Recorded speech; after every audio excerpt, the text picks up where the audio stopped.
এবার কালকে ঠিক কি হয়েছিল এই ঘটনার জন্য দায়ী কার নেবেন? কারণ আপনার তো ছেলে আহত হলো। আমার ছেলে স্কুলতে বাড়ি এসেছিল, বাড়ি এসে খাওয়া দাওয়ার পরে স্কুলে ওই স্কুল মাঠে খেলাধুলো করবে বলে যাচ্ছিল সাইকেল নিয়ে।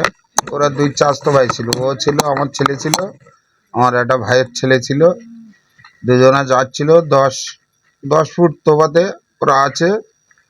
ওই ড্রামটা বাস্ট হয়ে ওই তেল উড়ে এসে ওদের গায়ে পড়েছে। গায়ে পড়ার পরে ওর ঝেঁপকে পান্তি পড়লো।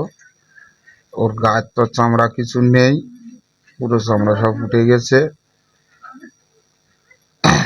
রাস্তার জন্য কাজ ওখানে ডাম রাখলো, সেই ডাম বিস্ফোরণ হলো, আপনার ছেলে আহত হলো, মানে দায়ী কার এটা? দায় রাস্তার কাজ ওখানে রেখেছে, দায় তার দিতে পারবো না, সরকারেরও দিতে পারবো না, কিংবা কন্ট্রাক্টরেরও দিতে পারবো না যে দায় ওরা হবে।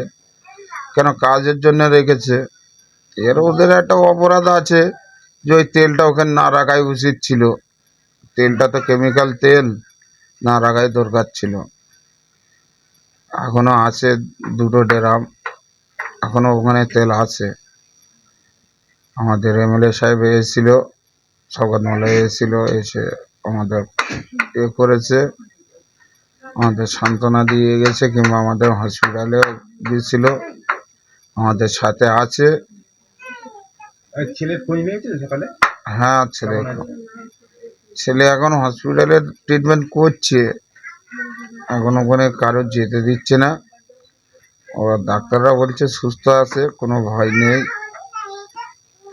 আমার ছোট ভাই আছে ওখানে। অবস্থার কোনো উন্নতি হয়েছে গতকাল যেমন? কালকে এখনো কিছু বলছে না, চুপ মেরে আছে, ডাক্তাররাও কিছু বলছে না, বলছে 3 দিন পর কথা হবে। নাম কি আপনার? আমার নাম জিয়ারুল মোল্লা। ঘটনাটা কি হয়েছে আমি জানি। ড্রাম বাস্ট হয়ে আওয়াজ হয়েছে, আমরা ছুটে চলে এসেছি। এই আমার বাড়ি স্কুল থেকে 2-3 মিনিট লাগবে, এই পাশেই বাড়ি। ওখান থেকে ছুটেছি, এসে দেখি যে একটা বাচ্চা এখানে ছটফট করছে, ওর পুরো পুড়ে গেছে, একদম পুরো সারা দেহ পুড়ে গেছে। ওকে নিয়ে আমি ছুটে ওদের বাড়ি নিয়ে, বাড়ি থেকে ছুটে অ্যাম্বুলেন্স করে আমরা হসপিটাল নিয়ে গেছিলাম, দলমিন হসপিটাল। স্কুল চলাকালীন এটা হয়নি, স্কুলে ছুটি হয়ে গেছে, বইগুলো বাড়ি রেখে দিয়েছে, বাচ্চা কাচ্চা বাড়ি রেখে দিয়েছে, এখানে খেলা করছিল।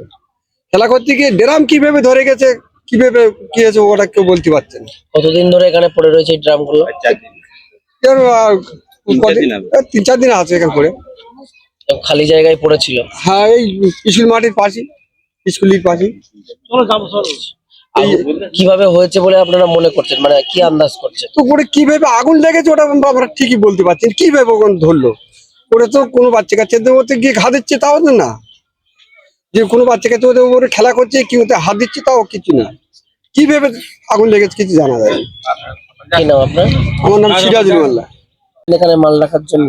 হ্যাঁ, যারা মালটাল থেকে, হ্যাঁ কাজ করতেছে বলতে গেলি কাজ করতেছে, তা এক্ষুনি তুলে দাও, ওই টিপটা তুলে দাও। ওরা বলো সরকারি চাল পড়ে যাচ্ছে, লাগবে তোর রাঙ্গা স্কুলের ছেলেরা এখন খেলা করে, আমার দেশের বাল বাচ্চাও খেলা করে। ওই হয়ে গেল, ওই বললি তো ওরা বললো জানা চলবে না, সরকারি চাল পড়ে যাচ্ছে, থাকবে। তেল কোথা থেকে পড়ছিল? ওই মুখ দিয়ে পড়ে গেল, মুখ দিয়ে কাটে গেল ব্যারেল। আচ্ছা, এই বলে আমি ফেলে দেন আর কেউ কথা বলি।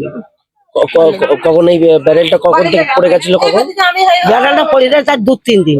আচ্ছা, তেল টুকু টুকু পড়ে যাচ্ছে। এই সেখান থেকে এই ঘটনা ঘটে?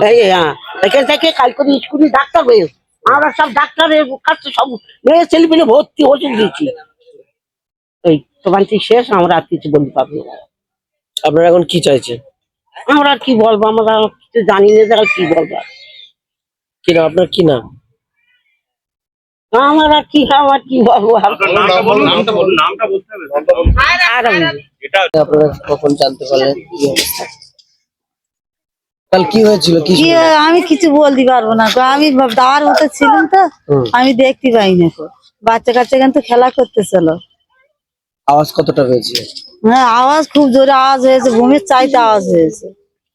ওখানে এসে কি দেখলেন তারপর? তারা দেখতে পাচ্ছি যে একদম স্কিল মিশিল কিছু দেখা যায় না, ধোঁয়ার মতো।